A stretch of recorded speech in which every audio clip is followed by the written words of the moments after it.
जौनपुर के बदलापुर विधानसभा क्षेत्र में लोक जनशक्ति पार्टी रामविलास द्वारा दलित चौपाल कार्यक्रम का आयोजन किया गया। कार्यक्रम में पार्टी के राष्ट्रीय एवं प्रदेश नेतृत्व ने कार्यकर्ताओं को संबोधित करते हुए संगठन को मजबूत बनाने और आगामी चुनाव की तैयारियों पर जोर दिया। बदलापुर विधानसभा क्षेत्र स्थित अमरनाथ द्विवेदी इंटर कॉलेज में आयोजित दलित चौपाल कार्यक्रम में लोक जनशक्ति पार्टी रामविलास के राष्ट्रीय अध्यक्ष चिराग पासवान, यदि वास्तव में यही कार्यक्रम था अन्यथा संबंधित राष्ट्रीय अध्यक्ष का नाम सत्यापित करें तथा उत्तर प्रदेश अध्यक्ष अनिल कुमार भारती सहित पार्टी के कई वरिष्ठ पदाधिकारी शामिल हुए। कार्यक्रम में प्रदेश महासचिव एवं बदलापुर विधानसभा से पार्टी के संभावित प्रत्याशी विजय नारायण पांडे, इलाहाबाद पब्लिक स्कूल के अध्यक्ष तथा प्रदेश अध्यक्ष राजीव पासी सहित अन्य नेताओं ने भी अपने विचार रखे। वक्ताओं ने सामाजिक न्याय, दलित समाज के उत्थान, संगठन विस्तार और आगामी चुनाव में पार्टी को मजबूत बनाने का आह्वान किया। जौनपुर से समस्या तब आती है जब छात्रों की इस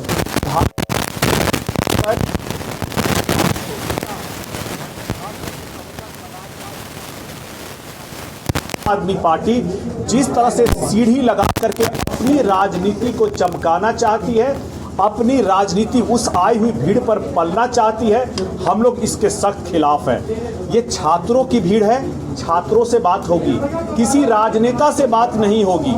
आपको भारत की जनता ने चुन करके देश के सबसे बड़े पंचायत संसद में अपनी बात रखने के लिए, जायज बात रखने के लिए, सरकार की नीति पर सवाल करने के लिए, सरकार से चर्चा करने के लिए, संवाद करने के लिए मौका दिया है। आप सभी लोग चुने गए हैं, मगर आप उस सदन को बाधित करके सिर्फ सड़क पर आकर के जब बात करना चाहते हैं, तब ये पता चलता है कि आप संवाद नहीं, आप सिर्फ ड्रामा और प्रदर्शन करना चाहते हैं। आपको जनता ने राजनेता बनाया है, मगर आप सड़क छाप नेता बन करके ही सड़कों पर रहना चाहते हैं। जनता की जो और छात्रों की, नौजवानों की जो जायज़ मांग है, उसको लेकर के सदन में चर्चा नहीं करना चाहते हैं। मैं साथ ही साथ एक बात और करना चाहूँगा कि जब हम जंतर मंतर पर छात्रों की भीड़ की आई है, उसको देख करके जब बात करना चाहते हैं, तो उनकी बात तो होनी ही चाहिए, उनकी मांगों पर विचार होना चाहिए। मगर आज भी हमारा भारत 70% से ज़्यादा गांव में बसता है। वहाँ हमारे छात्र हैं, हमारे नौजवान, हमारे जितने भी छात्र और नौजवान इस गांव में हैं, उनकी भी चर्चा होनी चाहिए, उनकी भी बात होनी चाहिए। वो दिल्ली नहीं पहुंच सकते हैं, तो उनकी आवाज़ को दिल्ली पहुंचाने का काम हमारी पार्टी लोक जनशक्ति पार्टी रामविलास और हमारे नेता चिराग पासवान जी करेंगे। और लगातार देखिए, अभी हम लोग इससे पहले रामदयालगंज में वहाँ छात्रों से संवाद करके आए, हम लोग यहाँ पर आए हैं, छात्रों से संवाद करेंगे। आप परीक्षा पर सवाल कीजिए, आपका हक है, मगर जब आप परीक्षा पर आरोप लगाते हैं, जब आप परीक्षा पर सवाल करते हैं, तो आप शिक्षा, पूरी शिक्षा व्यवस्था को क्यों भूल जाते हैं? संवाद सिर्फ परीक्षा पर ही नहीं, शिक्षा पर भी होना चाहिए, शिक्षा की व्यवस्था पर होना चाहिए। इसको कैसे बेहतर किया जाए, इस पर भी होना चाहिए। आप याद कीजिए, जब नीट का पेपर लीक हुआ, उसके तुरंत बाद बहुत छोटे अंतराल में तुरंत ही सरकार ने कार्रवाई की। प्रधानमंत्री जी ने चिराग पासवान जी की सलाह पर तुरंत इस पर सीबीआई जांच करवाई, तुरंत 13 से ज़्यादा दोषी जेल गए और तुरंत रीटेस्ट हुआ। आज रीटेस्ट होने के बाद जो 11 लाख बच्चे उत्तीर्ण हुए हैं, उनकी बात कौन कर रहा है? जो आज काउंसलिंग की लाइन में खड़े हैं अपने माता पिता के साथ, जो दस्तावेज सत्यापन की लाइन में खड़े हैं, जो दाखिले की लाइन पे खड़े हैं। साथ ही साथ अभी एनटीए ने CUET का भी परीक्षा कराया है दिल्ली में, कॉलेज में एडमिशन के लिए 13 लाख से ज़्यादा छात्र उसमें उत्तीर्ण हुए हैं, वो भी उस एडमिशन प्रक्रिया की लाइन में हैं। और आप लोग लगातार जो सिर्फ जंतर मंतर पर छात्र हैं उनकी बात कर रहे हैं, लेकिन एक जो बड़ा तबका है जो उत्तीर्ण हुआ है, जो एक बड़ा तबका है गांव में बसता है, आप उसकी बात नहीं कर रहे हैं। इसलिए नहीं कर रहे हैं क्योंकि छात्रों की स्वाभाविक भीड़ पर विपक्ष राजनीति करके अपनी राजनीति को चमकाना चाहता है। लेकिन असली छात्र जहां हैं, जहां पर गांव में हैं, जो आज परीक्षा देने के बाद दाखिले की लाइन में हैं, उनकी बात आप इसलिए नहीं कर रहे हैं क्योंकि वहां पर सरकार की नीतियां सफल होती हुई दिखती हैं। इसीलिए मेरा सभी से निवेदन है कि जब आप बात करें तो पूरे के पूरे भारत देश की छात्रों की बात करें, परीक्षा के साथ साथ शिक्षा पर बात करें और इसके साथ उन छात्रों की भी बात करें जिनकी आवाज दिल्ली नहीं पहुंच पाई है।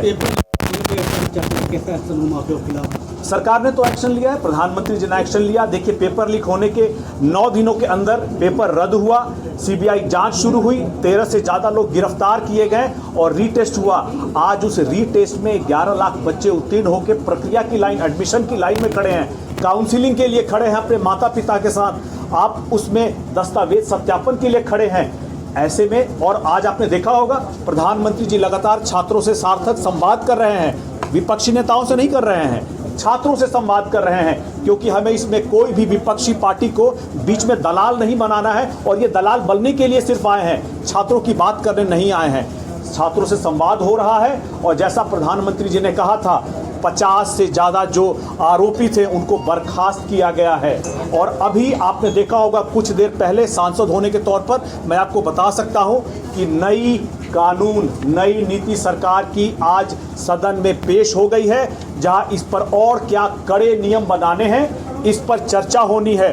अब जरूरी ये है कि अखिलेश जी, राहुल जी, जो आप सड़क छाप नेता बन करके राजनीति चमका रहे हैं, सदन के अंदर आकर जनप्रतिनिधि के तौर पर बहस कीजिए, चर्चा कीजिए, सरकार की इस नीति पर सवाल उठाइए, और सवाल नहीं उठा सकते हैं तो कम से कम सार्थक संवाद कीजिए, छात्रों की बात कीजिए, नौजवानों की बात कीजिए।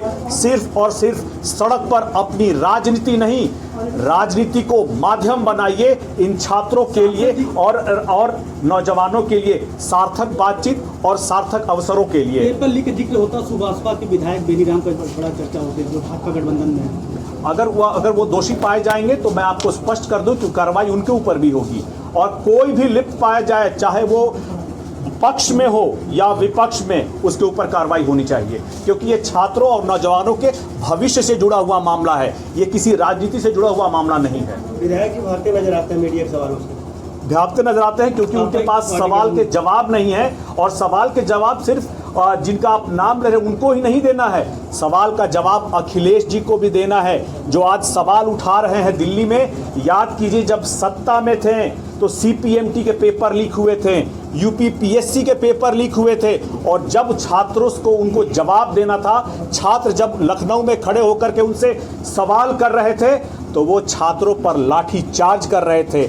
आज जब वो सार्थक वहां पर दिल्ली में बात करते हैं तो अपना अतीत भूल जाते हैं। देखिए, इतिहास हमेशा कभी आपको छोड़ेगा नहीं, आपसे आकर सवाल पूछेगा। जब आप एक उंगली से सवाल पूछते हैं तो 3 उंगलियां आपके इतिहास को लेकर के आपसे भी सवाल पूछती हैं। और छात्रों की बात सिर्फ आप दिल्ली में नहीं, लखनऊ में भी करेंगे अखिलेश जी। आपने जो छात्रों को प्रताड़ित किया था उस पर भी बात करेंगे, और उस वक्त जो पेपर लीक हुए थे आपके राज्य में, आपको उसका भी जवाब देना पड़ेगा। 27 में आपकी पार्टी भूमिका क्या रहेगी? हमारी पार्टी छात्रों के बीच, नौजवानों के बीच जा रही है।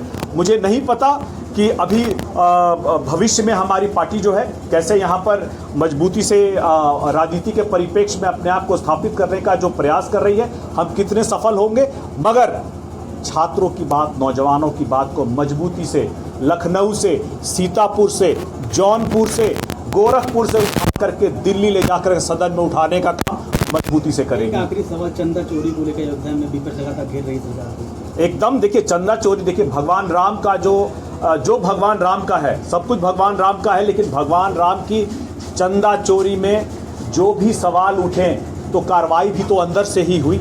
कार्रवाई ये सरकार ने किया, सरकार ने एसआईटी गठित किया, गठित करने के बाद जिन्होंने खुद से ही अपना त्यागपत्र दिया, और इस पर आगे कार्रवाई चल रही है। जो भी दोषी पाए जाएंगे उनको जवाब सिर्फ धरती पर नहीं, जब वो ऊपर जाएंगे प्रभु राम के पास, तब भी उनको जवाब देना पड़ेगा। मगर सवाल साथ में यह भी उठता है कि भगवान राम के चंदे पर सवाल वो उठा रहे हैं जो भगवान राम के मंदिर में कभी गए नहीं। यानी कि आप भगवान राम को सिर्फ राजनीति का मुद्दा बना रहे हैं, आप सनातन को सिर्फ राजनीति का मुद्दा बना रहे हैं।